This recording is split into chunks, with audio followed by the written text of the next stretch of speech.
여러분 안녕하십니까? 작년도 11월 달 윤석열 대통령이 국민의힘 원외 당협위원장들과 오찬을 한 이후에 대한민국을 헌법을 무시하며 북괴 김정은이와 뜻을 같이 하는 종북 주사파 세력들과 끝까지 협치를 하지 않겠다라는 작심 발언에 우리 국민들과 우리 탈북민들 만세를 부르지 않았습니까? 얼마 전에 윤석열 대통령이 자유총연맹 창립 기념일에 뭐라고 작심 발언을 쏟아냈습니까? 사실상 북괴 김정은이가 바라는 종전선언을 주장하는 세력들은 반국가 세력이다라는 또 다른 폭탄 발언의 본질이 무엇이겠습니까? 종북 주사파 세력들과 나아가 대한민국을 거부하는 주사파 무리들과 끝까지 싸우겠다라는 의지 아니겠습니까? 자, 지금 현재 북한 김정은과 문재인을 강력하게 박살냈던 김영호 통일부 장관 내정자의 강력한 과거 발언들이 집중적으로 거론되고 있습니다. 정성산TV 좋아요, 구독, 알림은 큰 힘이 되겠습니다. 정말 제대로 된 통일부 장관 내정자다라고 해도 과언이 아니겠습니다.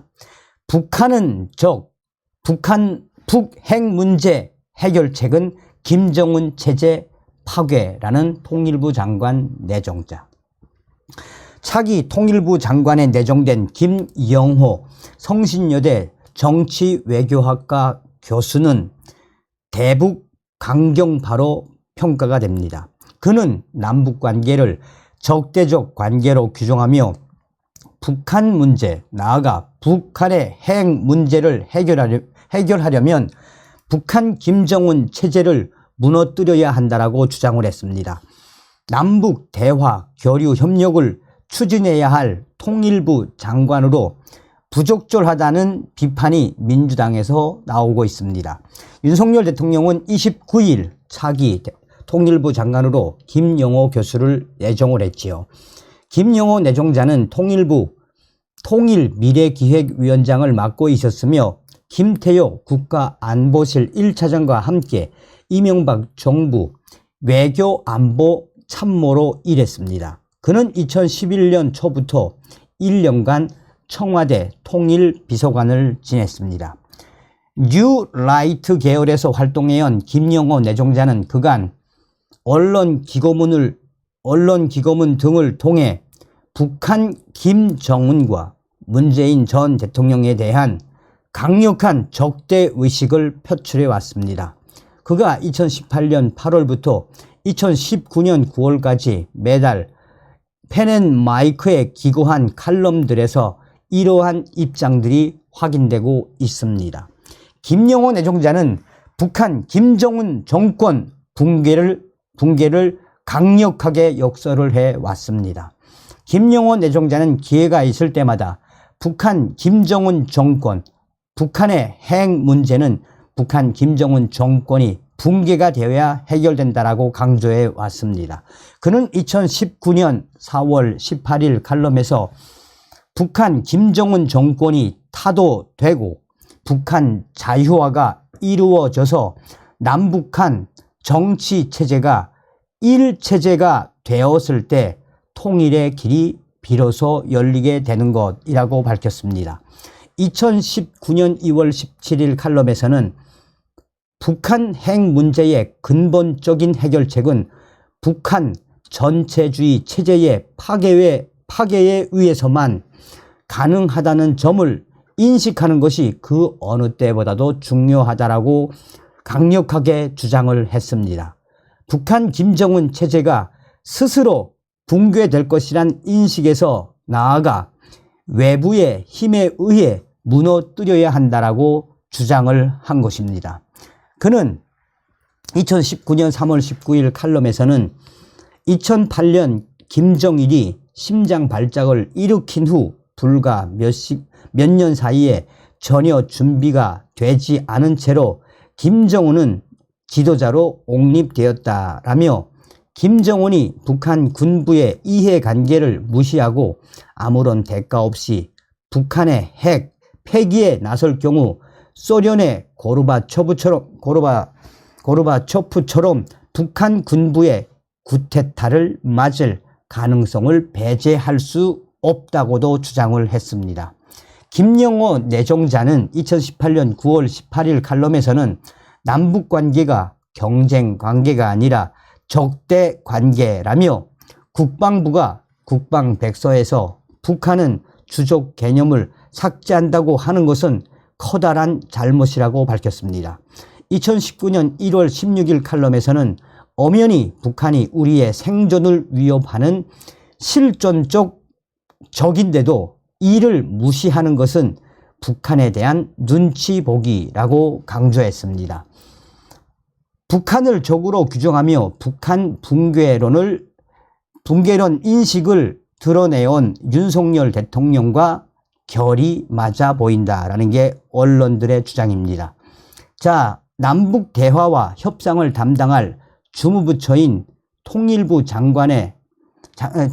장관으로는 자격 미달이라는 여론도 확대되고 있습니다. 김영호 내정자는 2019년 6월 24일 칼럼에서는 평화는 말로써 지켜지는 것이 아니라 힘과 군사력에 의해 지켜진다라고도 밝혔습니다. 2019년 8월 30일 칼럼에서는 미국은 지소미아 한일 군사정보보호협정 파기의 원상 회복을 모든 수단과 방법을 통해서 관철시킬 것으로 보인다라며 그것은 한미일 안보 협력을 회복하고 미국의 인도태평양 전략을 효율적으로 추진하는 데 도움이 될 것이라고도 밝혔습니다. 구구절절히 윤석열 대통령과 결이 똑같다는 이야기죠.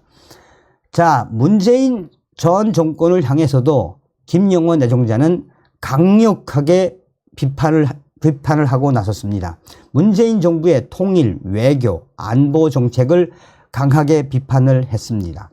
김영호 내정자는 2018년 10월 28일 칼럼에서 상식을 가진 한국인들은 문재인 정부의 대북 유화 정책을 도저히 납득할 수 없다라고 생각한다라며 문재인 정부 정책 기조를 탈미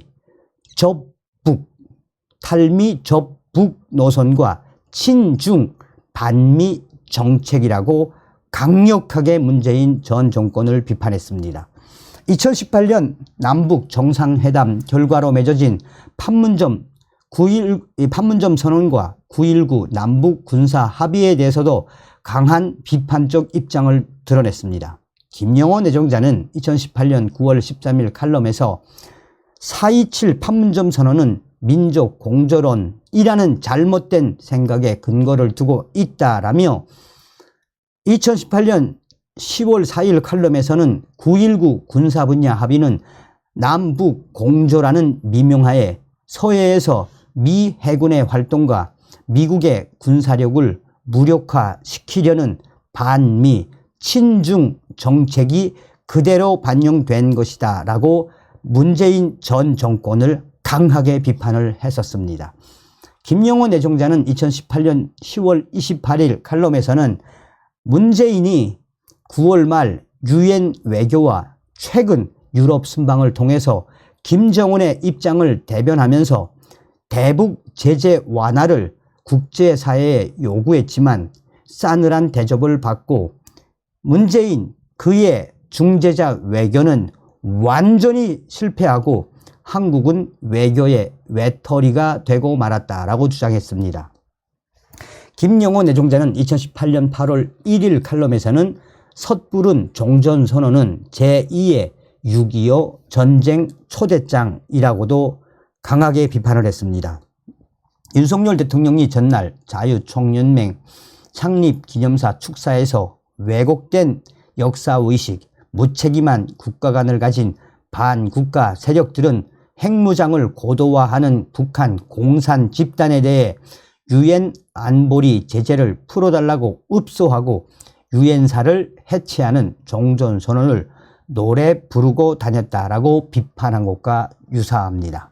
자, 이에 대해 또한 김영호 내정자는 유튜브 채널 김영호 교수의 세상 읽기에서 2017년 헌법재판소의 전직 대통령 박근혜 대통령의 탄핵 결정에 체제 전복 세력의 붉은 카펫을 깔아주는 결과라고 강하게 비판하기도 했습니다. 김영호 내정자는 일제 강제동원 피해자에 대한 일본의 배상 책임을 인정한 2018년 대법원 판결에 대해 반일 종족주의적 사고에 사로잡혀 있다라고도 주장을 했습니다. 이에 민주당 지금 난리가 났지요. 자, 구구절절이 우리 윤석열 정부와 얼마나 결이 딱 맞다는 이야기입니까? 다음 시간에 뵙겠습니다. 멸공.